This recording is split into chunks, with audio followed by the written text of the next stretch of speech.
Hello students, welcome to your channel target semester. कैसे हैं आप लोग? आप लोगों की पढ़ाई बढ़िया चल रही होगी। आपका स्टैटिस्टिकल मेथड के बहुत एक यूनिट पूरा कंप्लीट हो चुका है। दिस इज योर एजुकेटर सिमरन लेकर आई हैं आपका नेक्स्ट सब्जेक्ट क्या है, income tax law and account. दूसरा बढ़िया न्यूमेरिकल सब्जेक्ट। पहला न्यूमेरिकल सब्जेक्ट हम ऑलरेडी पढ़ रहे हैं जो क्या है स्टैटिस्टिकल मेथड, जिसका पहला यूनिट कंप्लीट हो चुका है। सेकेंड यूनिट आपका स्टार्ट हो चुका है जिसमें हमने अभी पढ़ा है classification and tabulation. So next आपका ये जो टॉपिक है, ये जो सब्जेक्ट है आपका income tax law and accounts, इसका आज आपका इंट्रोडक्शन पार्ट है। जो भी बच्चे अभी तक इनरोल नहीं किए हो अपने आप को, तो जाके इनरोल कर लो। व्हाट्सएप लिंक जो है आपका डिस्क्रिप्शन बॉक्स में दिया है, जाके उसको ऐड कर लो ताकि आपको जो भी इंफॉर्मेशन चाहिए होगा, जिस जिस भी टॉपिक के बारे में आपको डाउट होगा, जो भी आपका टॉपिक दिक्कत करेगा या आपको किसी भी डॉक्यूमेंटल वर्क में भी दिक्कत आ रही हो, तो उसमें आप अपनी क्वेरीज वहां से पूछ सकते हो।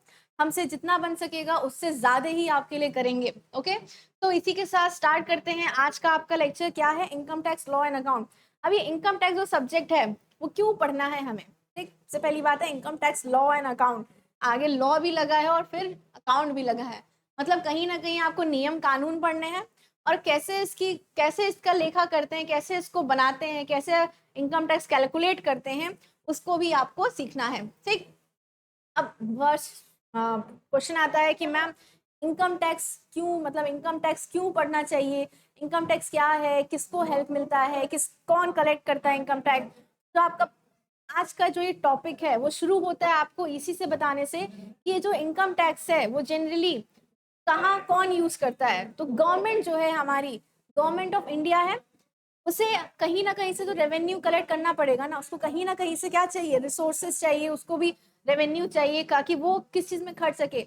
हमारे हमारे जो कंट्री है या हमारा जो इंफ्रास्ट्रक्चर है, हमारे सोशल वेलफेयर के लिए वो काम कर सके। तो उसका जो मेन गवर्नमेंट का जो मेन इनकम होता है वो होता है टैक्स रेवेन्यू। ठीक, इससे उसको अगर थोड़ा और अच्छे से समझें यहाँ पर, तो गवर्नमेंट किस गवर्नमेंट ही गवर्नमेंट जो है उसका रेवेन्यू कलेक्ट करने का दो क्राइटेरिया होता है। एक होता है टैक्स के बेसिस पे टैक्स रेवेन्यू, और दूसरा होता है नॉन टैक्स रेवेन्यू। सिंपल सी बात है, नॉन टैक्स रेवेन्यू। अब टैक्स रेवेन्यू मतलब जो टैक्स गवर्नमेंट चार्ज कर रही है हम पब्लिक से, उससे वो अपना रेवेन्यू कलेक्ट करती है। तो टैक्स रेवेन्यू में कौन कौन से रेवेन्यू आते हैं? एक आता है आपका डायरेक्ट डायरेक्ट टैक्स और एक आता है आपका इनडायरेक्ट टैक्स। सबको पता है कि अब इनडायरेक्ट टैक्स क्या होता है। इनडायरेक्ट टैक्स में क्या आता है, तो आप जो जीएसटी देखते हो, जीएसटी पढ़ते हो, हर जगह सुनते हो, वो क्या है आपका इनडायरेक्ट टैक्स है।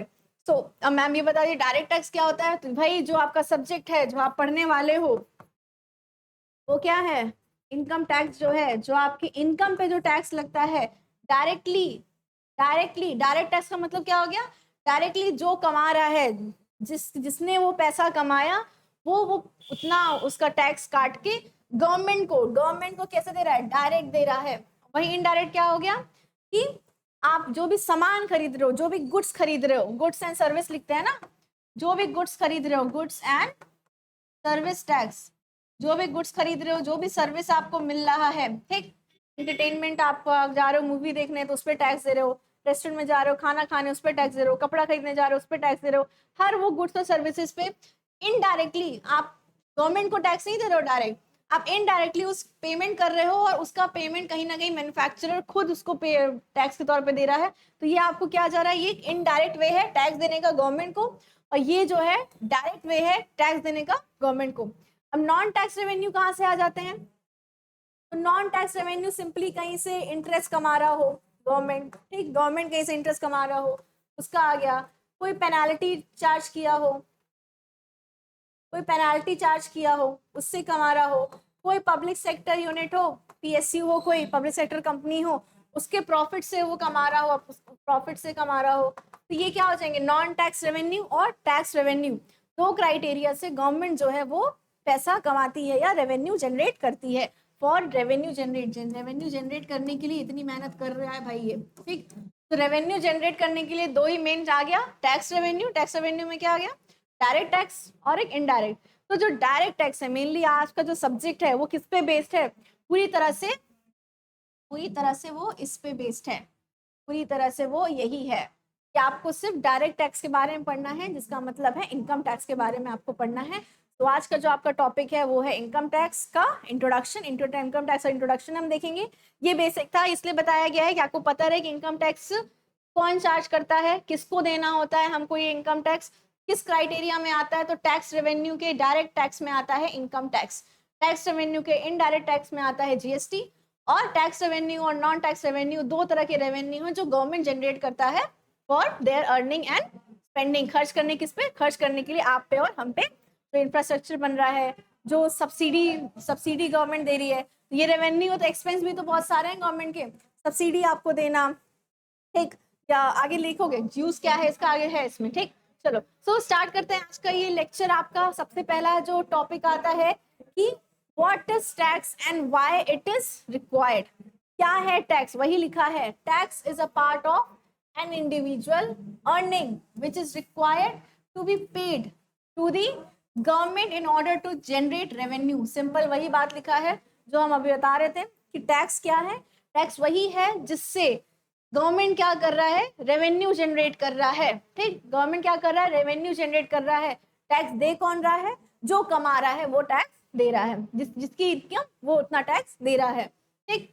It is mandatory liability, mandatory है, कोई इसमें छूट नहीं है, कोई ऐसे ऑप्शन नहीं है इसमें। वॉलंटरी, जिसका मन कर रहा है टैक्स देने का वो देगा, जिसका नहीं मन है वो नहीं देगा, ऐसा कोई भी चीज यहाँ पर नहीं है, सबके लिए जरूरी है। अगर आपके लिए टैक्स स्लैब बनाए इसीलिए गया है, टैक्स स्लैब आगे पढ़ोगे, ठीक। टैक्स स्लैब में अगर क्राइटेरिया है कि 60 साल से कम वाले 1.5 लाख तक कमा रहे हैं तो कोई टैक्स नहीं देंगे, ठीक, कोई टैक्स नहीं देंगे। 60 से 80 साल तक वाले 3 लाख तक का कोई टैक्स नहीं देंगे, ठीक। सालाना है ये, 3 लाख सालाना कमा रहे हैं तो टैक्स नहीं देंगे। 80 साल से ऊपर वाले 5 लाख तक कमा रहे हैं, 5 लाख तक कमा रहे हैं तो इस पे भी कोई टैक्स नहीं देंगे, ठीक। लेकिन इसके ऊपर कमा रहा है ये तीनों में से कोई भी एज वाला पर्सन, इंडिविजुअल की बात हो रही है, एक इंडिविजुअल अगर इतने एज से ऊपर है, इतने एज से ऊपर है तो 60 साल से कम है और 1.5 लाख से ज्यादा कमा रहा है तो टैक्स उस पर लगेगा। 60 से 80 साल है, 3 लाख से ज्यादा कमा रहा है तो टैक्स लगेगा। 80 साल से ऊपर है, 5 लाख से ज्यादा कमा रहा है तो टैक्स उस पर लगेगा। क्राइटेरिया है कितना टैक्स लगेगा, ये आगे हम टैक्स लैब में इसको देखेंगे। लेकिन सिमिलर बात इतनी सी कहने वाली ये थी कि सबके लिए जरूरी है, कोई भी इंसान इससे बच नहीं सकता। अगर वो बचेगा और जबरदस्ती का छुपाएगा अपने पैसे को तो वो सीधा सीधा कहलाता है टैक्स इवेजन। क्या कहलाता है, टैक्स इवेजन, जो आपके सिलेबस में यूनिट 1 में दिया हुआ है, ठीक। इसको भी हम देखेंगे, ओके। तो आपका यूनिट 1 जो है इनकम टैक्स का, वो एक तरह से इंट्रोडक्शन पार्ट है आपके पूरे इनकम टैक्स का। इनकम टैक्स में क्या होता है, कौन कौन से इंपॉर्टेंट टर्म्स होते हैं, किन के बारे में हमको जानना होता है। अगर नाम लें तो पर्सन क्या होता है, एसएससी क्या होता है, असेसमेंट ईयर क्या होता है, प्रीवियस ईयर क्या होता है, टोटल इनकम क्या होता है, कैजुअल इनकम क्या होता है, ये सारे इतने सारे वर्ड्स हैं। इन सारे वर्ड्स के बारे में हम एक एक करके जानेंगे और बिलीव मी इतना आसान लगेगा इनकम टैक्स की एक बार समझ में आ गया तो आगे से। लेकिन हाँ, इस आसान लगने में आपका मन लगना भी बहुत इंपॉर्टेंट है। आप अपना मन लगाओगे अच्छे से, पूरी तरह से डेडिकेशन के साथ मेरे साथ पढ़ोगे, तब जाके आपको इनकम टैक्स गारंटी के साथ है कि पूरा समझ में आ जाएगा, कोई दिक्कत नहीं होगा। चलो सो इंडिया में कितने टाइप के टैक्स है वही बताया इसने, डायरेक्ट और इनडायरेक्ट टैक्स, ठीक। इनकम टैक्स इसमें आता है, डायरेक्ट टैक्स में आता है। याद रखना, सीधा सीधा क्वेश्चन पूछा जाता है, चाहे वो ऑब्जेक्टिव होगा तो भी पूछा जाएगा कि इनकम टैक्स किसमें आता है, डायरेक्ट टैक्स में आता है, तो हाँ भाई डायरेक्ट टैक्स में आता है। और जीएसटी किस में आता है, इनडायरेक्ट टैक्स में आता है, ओके। सो क्या है टैक्स और क्यों रिक्वायरमेंट है इसका, ये तो समझ गए। क्या है टैक्स, जो इंडिविजुअल कमा रहा है वो डायरेक्ट गवर्नमेंट को पे कर रहा है ताकि गवर्नमेंट का रेवेन्यू बढ़ सके, वो टैक्स है।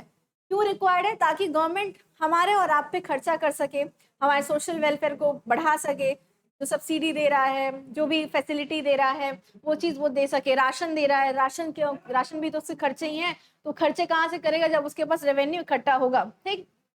चलो नेक्स्ट क्या है, why tax is required. Tax required क्यों है, क्योंकि टैक्स ही ऐसा है जो मेन सोर्स ऑफ इनकम है। मेन सोर्स ऑफ इनकम है किसका, गवर्नमेंट का। गवर्नमेंट का मेन सोर्स और बेसिक सोर्स जो उसको आना ही आना है वो क्या है, उसका इनकम टैक्स। डायरेक्ट है, एकदम डायरेक्ट है ना, डायरेक्ट टैक्स बोलते हैं इसको, मतलब ये इसका मेन इनकम है किसका, गवर्नमेंट का। टैक्स मनी यूज होता है कहाँ कहाँ, for initiating various welfare and other social activities.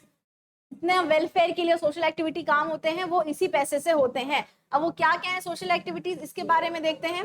तो हेल्थ केयर फैसिलिटी देना, जो गवर्नमेंट हॉस्पिटल्स होती हैं, ठीक है, उनको फैसिलिटी देना। एजुकेशन प्रोवाइड करना स्कूल्स में, ठीक है, जहां पर फीस जो होती है वो बिल्कुल नेग्लिजिबल होती है, मतलब ना के बराबर होती है, नहीं होती है, ठीक। स्कूल्स को क्या करना, एजुकेशन को बढ़ाना। इसलिए फिर जो कुकिंग गैस मिलता है, फर्टिलाइजर मिलता है, अदर एसेंशियल कमोडिटीज मिलती हैं, इन सारी चीजों को देना। सब्सिडी जो इसमें मिलता है वो सारी चीजें प्रोवाइड करना। सैलरी देना, पेंशन देना to lack of government employees. जितने गवर्नमेंट एम्प्लॉयज हैं उनको सैलरी देना। पेंशन तो कहीं कहीं रह गया है, कहीं कहीं हट गया है, ठीक। तो इनको पेंशन देना, सैलरी देना गवर्नमेंट एम्प्लॉयज को, वो भी इनका काम है। फिर नेशनल सिक्योरिटी और इंफ्रास्ट्रक्चर को डेवलप कराना। नेशनल सिक्योरिटी मतलब आपका डिफेंस, ठीक, आपका डिफेंस में एयर, आर्मी और नेवी, एयरफोर्स, आर्मी और नेवी, इन तीनों को, इसकी सिक्योरिटी को और बढ़ाना, इनको और इक्विपमेंट्स प्रोवाइड करना, उनको फैसिलिटी देना, ये काम। और साथ ही साथ आपका इंफ्रास्ट्रक्चर डेवलप करना, रोड्स बनाना, हाईवेज बनाना, जितनी भी सारी चीजें हैं वो सब भी इसमें इनके क्या है, खर्चे हैं। तो इन सारे खर्चों के लिए ही गवर्नमेंट क्या करती है, टैक्स देती है।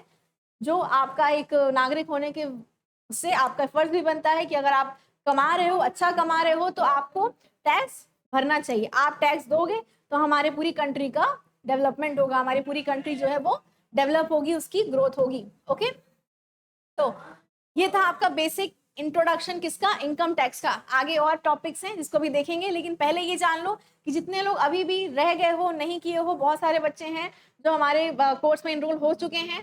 फर्स्ट यूनिट स्टैटिस्टिकल मेथड का कंप्लीट कर चुके हैं, सेकेंड यूनिट चल रहा है, साथ ही साथ इनकम टैक्स का आज पहला इंट्रोडक्शन चैप्टर था। इसके बाद जितने भी आपके एमसीक्यू, जितने भी आपके चैप्टर्स आएंगे, सेशंस आएंगे, वो सारे ऐप पे ही आएंगे, लाइव आएंगे ऐप पे, ठीक। तो इसमें क्या क्या मिलेगा आपको, 100% कवरेज सिलेबस मिलेगा। अब देख सकते हो स्टैटिस्टिकल मेथड का यूनिट 1 कंप्लीट हो चुका है। दैट मीन्स कि हम लोग टाइमली सारे जो टॉपिक्स हैं, सारे यूनिट्स हैं, उनको कंप्लीट कर लेंगे। साथ ही साथ मेरे से, हम तीनों एजुकेटर से, हमारे 3 एजुकेटर हैं, Amrit sir, Sakshi ma'am and this is me, Simran. तो हम तीनों से आपको पूरी की पूरी मेंटरशिप मिलेगी। पीवाईक्यू सॉल्व करेंगे हम, डिस्क्रिप्टिव होगा तो क्वेश्चन देंगे, सॉल्व करके आपका आंसर जो है वो भी चेक करेंगे।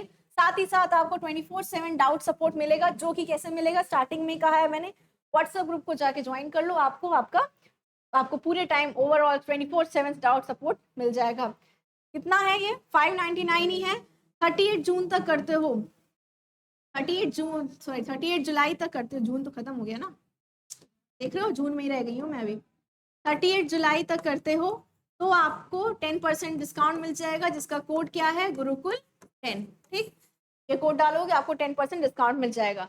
चलो आगे बढ़ते हैं अपने टॉपिक की तरफ। क्या है, अब हम सबसे इंपॉर्टेंट चीज के बारे में पढ़ने जा रहे हैं। इनकम टैक्स पढ़ना है, हाँ इनकम टैक्स पढ़ना है मैम।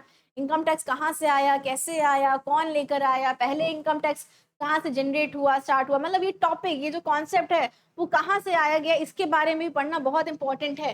क्यों इंपॉर्टेंट है, क्योंकि आपका डिस्क्रिप्टिव पेपर है। अगर डिस्क्रिप्टिव नहीं होता तो मैं ये नहीं पढ़ाती, ठीक, लेकिन डिस्क्रिप्टिव है। और साथ ही साथ आपके नॉलेज के बेस पे भी बहुत इंपॉर्टेंट है। अगर आप कहीं इंटरव्यू देने जाओ और आपसे इंटरव्यूअर पूछ ही ले कि बताइए आप इनकम टैक्स अपने बीकॉम में पढ़े हैं आप, तो इनकम टैक्स का ओरिजिन कहाँ से हुआ, कहाँ से इनकम टैक्स आया, कब स्टार्ट हुआ, तो बेसिक जानना। हर भी सब्जेक्ट, कोई भी सब्जेक्ट पढ़ो, उस सब्जेक्ट का हिस्ट्री जानना, बेसिक जानना, कॉन्सेप्ट जानना, इंट्रोडक्शन पढ़ना बहुत इंपॉर्टेंट होता है। बिना इंट्रोडक्शन के कूद के आगे पढ़ोगे समझ में तो आएगा, आ जाएगा, लेकिन बस पेपर देने भर के लिए, लेकिन आपकी नॉलेज जो रहेगी वो वहीं की वहीं, पेपर दे के आया सब खत्म, वैनिश हो जाएगा सब कुछ। लेकिन हमें क्या करना है, हमें नॉलेज बढ़ाना है अपना, ठीक। पेपर तो अच्छा अपने आप चला जाएगा, नॉलेज एक बार इंक्रीज हो गया तो पेपर को अच्छा जाने से कोई नहीं रोक सकता। तो हिस्ट्री क्या है इनकम टैक्स की, चलो देखते हैं, एक एक करके पढ़ेंगे, आराम से पढ़ेंगे, ठीक। हिस्ट्री देखना, ध्यान देना। ओरिजिन ऑफ टैक्सेशन कहाँ से हुआ इंडिया में, इंडिया में ओरिजिन ऑफ टैक्सेशन हुआ है एशियन इंडिया से ही, ठीक। बैक टू एशियन इंडिया, ठीक है, एशियन इंडिया से ही हमारा जो है प्राचीन भारत जो है, प्राचीन भारत जब था तभी से हमारे आय, जो ये आयकर है, इसका ओरिजिन वहीं से हुआ।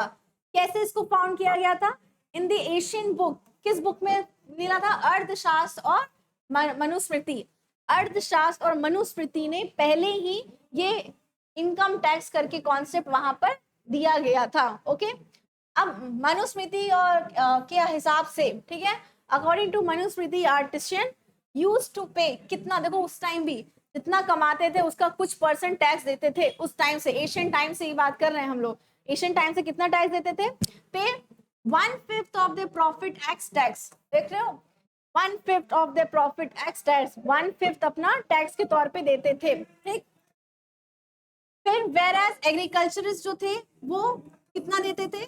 1/6। ओके, देखो प्रॉफिट 1/5 देते थे और एग्रीकल्चर वाले 1/6 देते थे, 1/3 और 1/10, मतलब अकॉर्डिंग टू कितना वो प्रोड्यूस कर रहे हैं उस हिसाब से वो क्या कर रहे हैं, उस हिसाब से वो टैक्स देते थे। तो देख रहे हो कि ये बहुत प्राचीन काल से ये कॉन्सेप्ट चला आ रहा है, आप नया नया टैक्स देना शुरू नहीं किए हैं। ये टैक्सेशन सिस्टम जो है, जो इनकम टैक्स लिया जा रहा है, आप जितना कमा रहे हो उसका कुछ परसेंट अगर आप सरकार को दे रहे हो या जो अथॉरिटी में उसको दे रहे हो, तो वो कहीं ना कहीं आपके डेवलपमेंट में ही हेल्प करेगी। तो ये उसी टाइम से चला आ रहा है। मनुस्मृति याद रखना, मनुस्मृति और अर्थशास्त्र में ये मिलता है, हर जगह ये कॉन्सेप्ट आपको देखने को नहीं मिलता है, हर जगह कोई इतना इतना पुराना जाके नहीं बताता है। अभी आगे बताएंगे कहाँ से बताया जाता है, लेकिन ये शुरुआत यहीं से हुई थी, इतना पुराना जाके कोई बताता नहीं है, लेकिन आपको इस चैनल पे बताया जा रहा है मेरे द्वारा। ठीक, सो अब यहाँ से बताया जाता है कि मॉडर्न इंडिया, कोई एशियन इंडिया की बात करता ही नहीं है कि कब से शुरू हुआ था। तो एशियन इंडिया में मनुस्मृति और अर्थशास्त्र से शुरू हुआ था ये कॉन्सेप्ट। लेकिन मॉडर्न इंडिया में कब से शुरू हुआ है? मॉडर्न इंडिया में टैक्स को इंट्रोड्यूस किया गया है for the first time in 1860, जो ब्रिटिशर्स जब आए थे तब से शुरू किया गया है। किसके द्वारा? सर जेम्स विल्सन के द्वारा इस कॉन्सेप्ट को शुरू किया गया।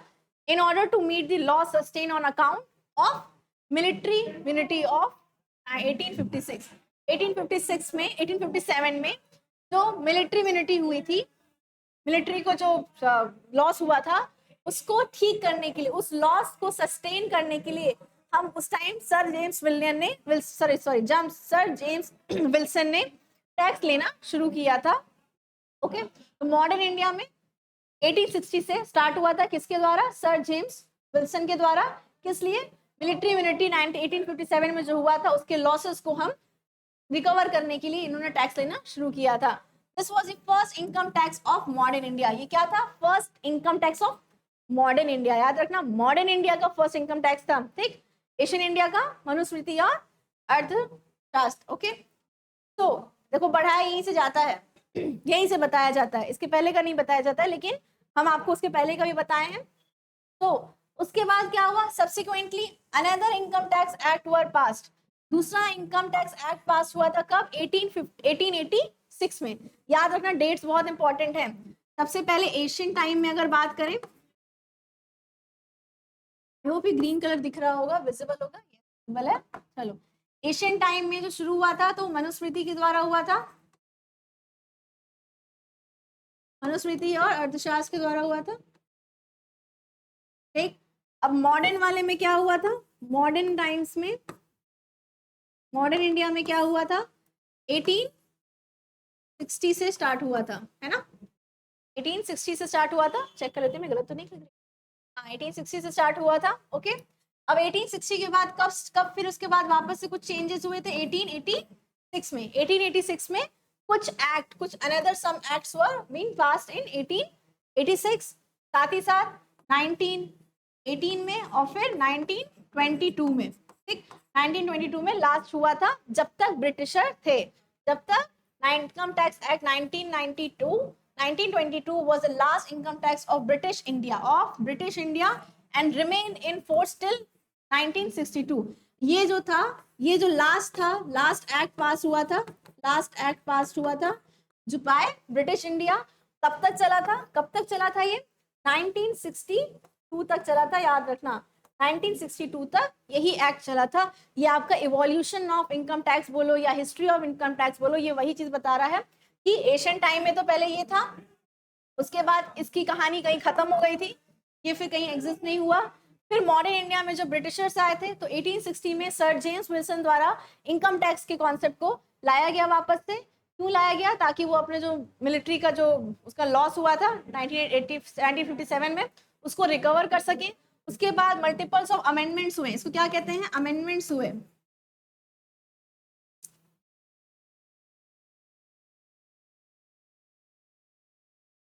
मल्टीपल्स ऑफ अमेंडमेंट्स हुए 1886 में, 1918 में और 1922 में। 1922 ब्रिटिश इंडिया द्वारा लास्ट एक्ट था उनका। कब तक चला ये, 1962 तक चला, मतलब आज़ादी के बाद तक भी चला। या 1982 में बताया थे 1947 में आज़ाद हुए, लेकिन आज़ादी के बाद भी ये 1962 तक ये एक्ट चला। उसके बाद जाके इंडिपेंडेंट इंडिया आया, ब्रिटिश इंडिया से कन्वर्ट हुआ हमारा इंडिपेंडेंट इंडिया। इंडिपेंडेंट इंडिया में फिर जो 1922 वाला एक्ट था उसको रिप्लेस कर दिया गया, was been replace with income tax act 1961। 1961 में वापस से कमेटी बनी, डिसाइड हुआ, फिर अमेंडमेंट्स हुए, सारे चेंजेस हुए। चेंजेस होने के बाद ये जो एक्ट 1922 वाला था ब्रिटिश इंडिया द्वारा बनाया गया, उसको चेंज करके कौन सा एक्ट बनाया गया, 1961, इनकम टैक्स एक्ट 1961, जो कि इम्प्लीमेंट होता है कब से, अप्रैल 1962 से। फर्स्ट हम नहीं कहते हैं, क्यों हम फर्स्ट नहीं कहते हैं, रीजन है क्योंकि फर्स्ट वर्किंग डे हुआ था, फर्स्ट वर्किंग डे ऑफ अप्रैल हुआ था, first working day of April, first working day of April 1962 को, 1962 से ये चीज लागू हुआ था और अभी तक ये चलता आ रहा है। होप इतना क्लियर हो गया होगा, बिल्कुल पूरी तरह से तरीके से, कोई दिक्कत नहीं हुआ होगा इसमें।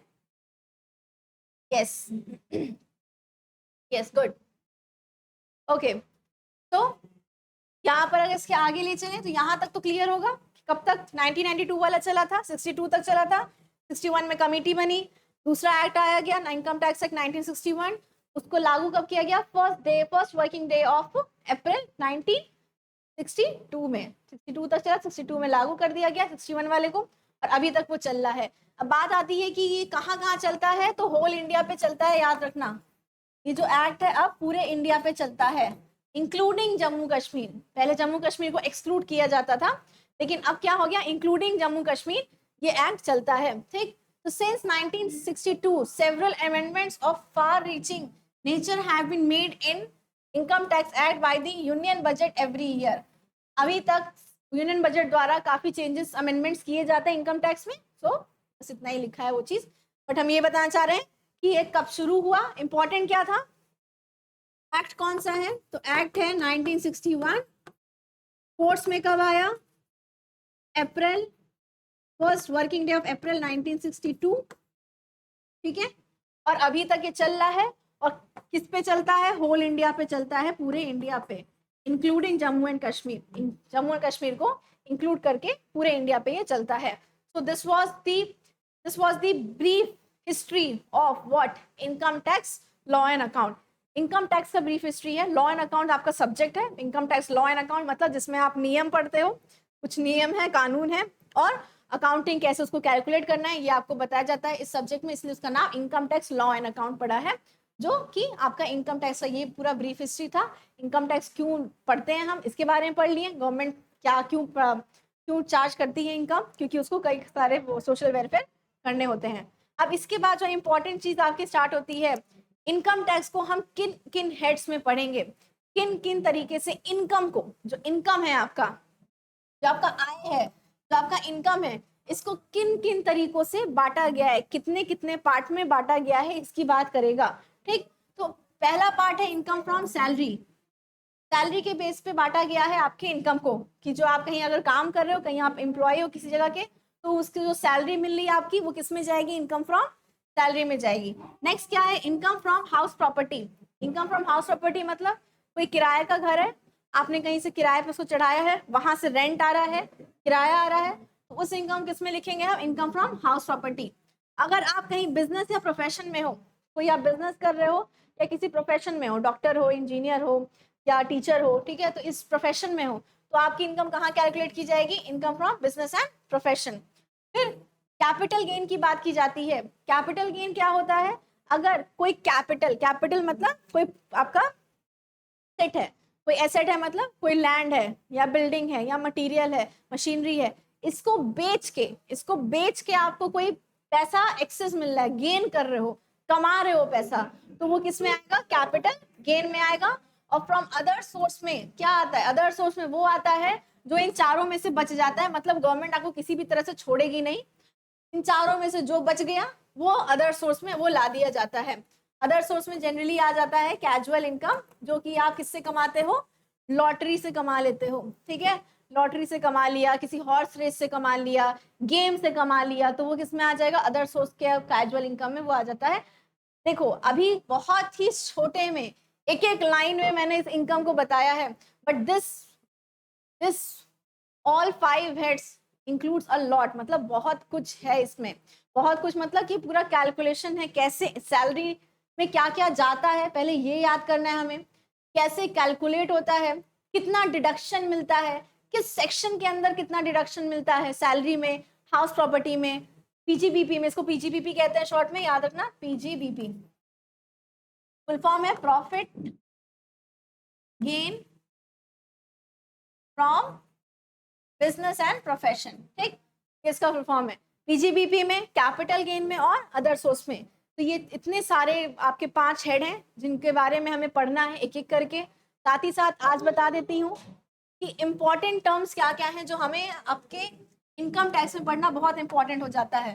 तो पहला इंपॉर्टेंट टर्म आता है आपका एसएससी, क्या होता है मैम, इनकम टैक्स को जो बेयर करता है, मतलब जो कमा रहा है और पेमेंट कर रहा है टैक्स का, उसको क्या कहते हैं, हम एसएससी कहते हैं। फिर आता है इनकम टैक्स में पर्सन, क्या होता है ma'am, what is person, who we call person, person मतलब कौन कौन इनकम टैक्स में पर्सन को डिफाइन किया गया है, इनकम टैक्स में पर्सन को किन किन लोगों को as a person of income tax define किया गया है। 7 है ये, ऐसे याद कराया जाएगा कि आपको कभी भूलोगे नहीं, 7 होते हैं, अभी बता दे रही हूँ। फिर क्या है important term, assessment year, assessment year क्या होता है, प्रीवियस ईयर क्या होता है, ये सब बहुत ही वास्ट और इंपॉर्टेंट सेशन है, इंपॉर्टेंट टॉपिक्स हैं, ये सारे इंपॉर्टेंट टर्म्स हैं। इंपॉर्टेंट टर्म्स मतलब कि ये हर जगह कहीं ना कहीं इनकम टैक्स के जब पढ़ोगे तो ये हर जगह यूज होगा, इसलिए स्टार्टिंग में इसको बताया जाता है ताकि आपको इन फ्यूचर आपको इसको बार बार आपको समझाना ना पड़े और आप एक बार में इस चीज को समझ जाओ, ठीक। फिर आता है टोटल इनकम, क्या होता है, टोटल इनकम कब होता है, टोटल इनकम किसे कहते हैं, कैजुअल इनकम किसे कहते हैं, ठीक, एग्रीकल्चर इनकम किसे कहते हैं, एग्रीकल्चर इनकम में क्या क्या आता है,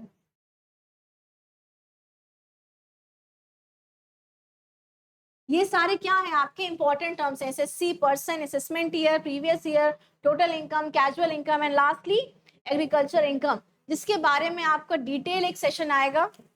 मोस्ट प्रोबेबली ये भी कोशिश करूंगी आपके लिए यूट्यूब पे आए फ्री ऑफ कॉस्ट, बिना किसी पैसे के, आप पेड लो ना लो, लेकिन आपको ये इंपॉर्टेंट टर्म्स एटलीस्ट पता चल जाए। तो ये जो इंपॉर्टेंट टर्म्स वाले लेक्चर हैं आपके, जो आपका नेक्स्ट लेक्चर रहेगा, इसको हम आपको डिटेल में नेक्स्ट लेक्चर में बताएंगे सारे के सारे, ओके, सेक्शन वाइज बताएंगे, याद रखना।